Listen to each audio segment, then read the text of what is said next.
Catherine Bernardo nagpakatotoo na sa kanyang tunay na nararamdaman kay Alden Richards.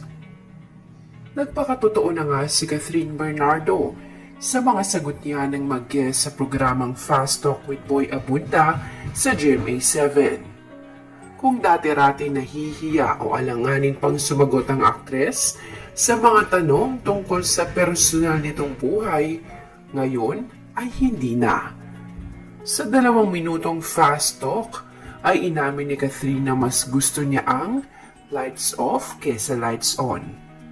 Sinundan pa ng sagot na happiness sa tanong kung happiness or chocolates. At best time for happiness para kay Catherine ay anytime. Naiinis si Catherine kay Alden Richards kapag sabaw kausap, sabay tawa nila ni Tito Boy. Natutuwa ang aktres kay Alden kapag pinagtitripan ko siya.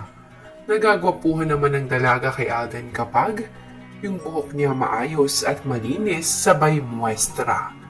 At ganoon kasi ang puso ngayon ni Catherine. Baka 9 sabay ngiti.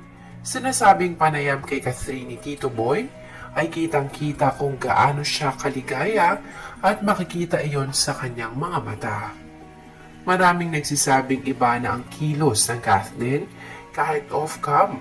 Kaya may mga naniniwalang posibleng maging sila na nga since inaamin naman din ng aktor na nanliligaw siya sa aktres na ang bonus points ay boto ang pamilya ni Catherine kay Alden.